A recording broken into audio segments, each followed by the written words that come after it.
Welcome to the channel, everyone. Fixing with passion. And today, well, finally going to get this thing, hopefully all the codes taken care of. And we got a little bundle of joy right here.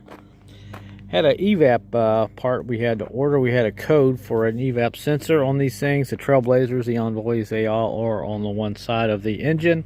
And I think I picked this up for like $20 free shipping. The local parts store wanted like $60. I'm like, no, I'll just go ahead and order one online. Wait a few days and I got it.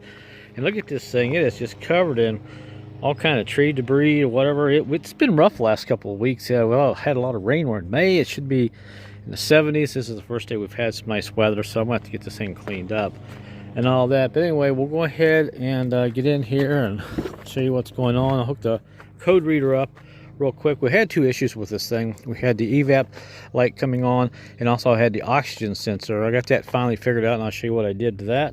So that little piece right there is causing this code right there. Evap emissions, high purge flow, PO 496. Now, a lot of times it's your gas cap, but this thing, apparently it knows.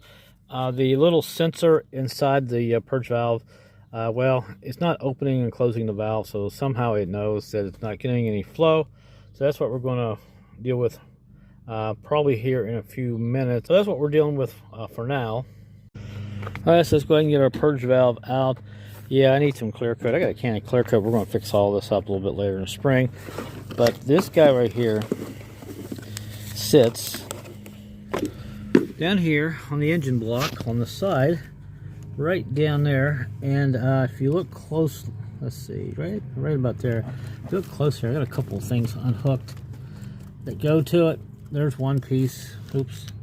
Right there's one thing that's unhooked, and there's a hose on the other side. If you squeeze it and pull the clip out of the other one, these will come off. There's also a 10mm bolt. Let me show you the other one in here real quick. This might make a little more sense to you guys.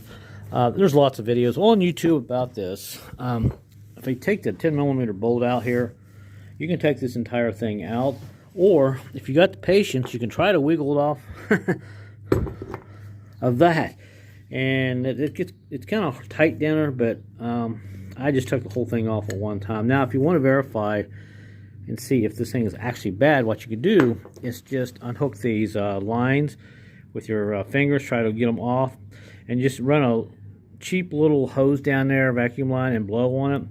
If you could blow through this thing, it's bad. And I did want to take it apart. I want to see what was on the inside. And just a little springy type of a thing right there. Looked like the end of it's burned up on the inside. They glue these things together, so there's not much you can do. And there's where the plug goes in. But I can blow through this before I took it apart, and definitely now I can blow through it. But that's how it's on there. And one end has these little tiny clips. If you just lift up on the clip enough, it'll let you pull this thing apart and take it out of there. So you'll have to have a little patience. Some people take the computer out, just have a little more room. I was about ready to do that, but I played around with it long enough and finally got this out. All right, I tell you, let's do this. Here is the new one, and of course the bracket is a little different. Maybe I'll use my OEM one. I don't know, because it's got a little place here to keep it level. You know, that little notch right there is cut in there to kind of keep it like that. This one doesn't have it, and the bracket is just. These are just things you get into when you buy aftermarket parts, I guess. And this bracket will sit in a little closer. Let's set the camera up here a little bit like that. So see how much difference there is. So I think I'm going to use my OEM bracket for now. But everything else here lines up. And also, it's the same length and everything. Same plug and all that. That looks good there. And all that. And I think the end that had the clip was on this end. I've got these little clips here I've had for a while, a little kit. And here's the one I think I need.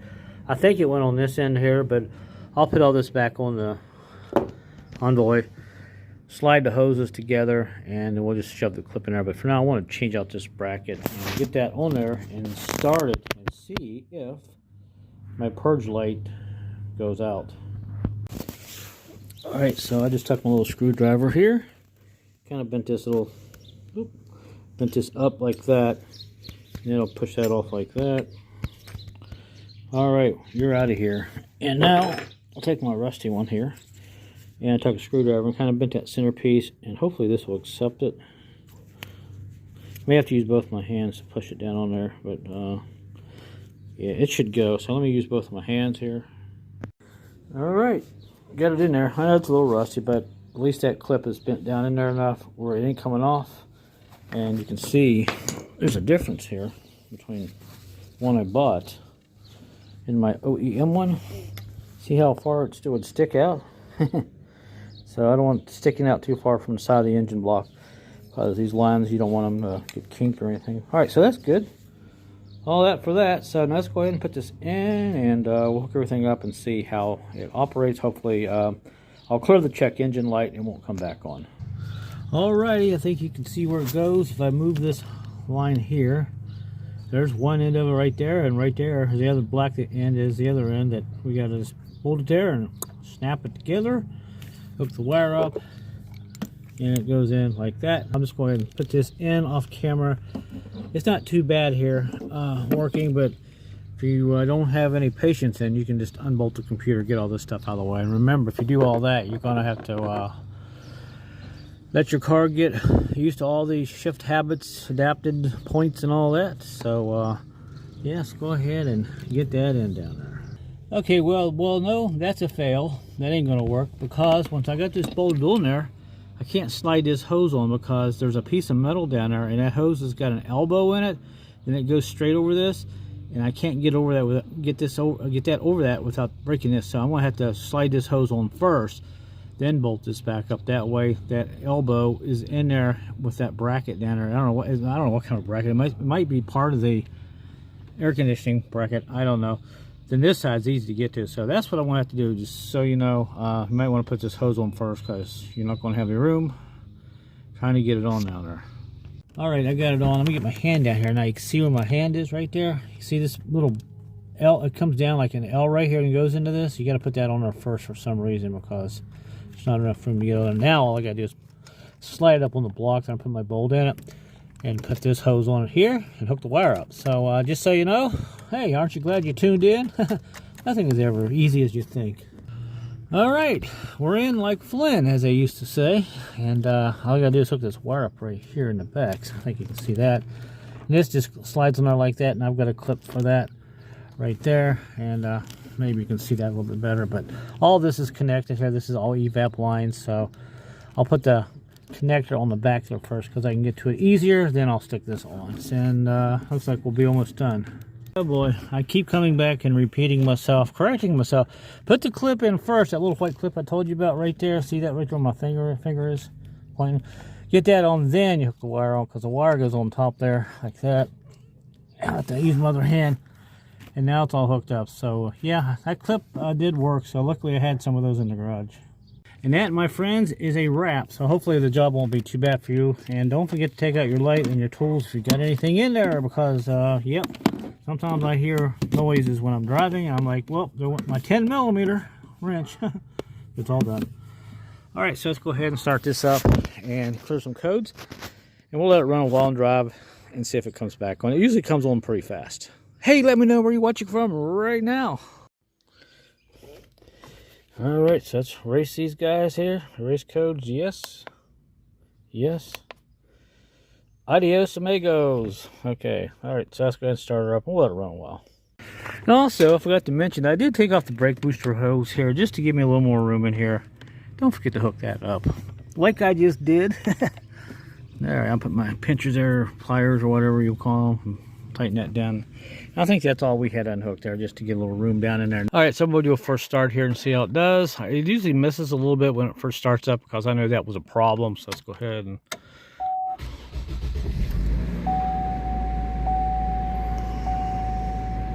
yeah. Sounds good. Look at the idle. It's up there pretty high, like it should be when you first start it, because I cleaned out the intake in another video, because it had a low idle code. You can go back and check that video out in my playlist. But hey, yeah, it sounds good. All right, no check engine lights on. So we'll let it run for a while and see if we have anything that we should worry about. Then we'll talk about the O2 sensor and what I did to fix that. Alright, it's been running probably half hour on and off. I've been starting and shutting it off and restarting it, and no check engine light. And we'll go ahead and hook up the code reader here and see if we have anything pending or anything crazy that might happen. But it's running really good.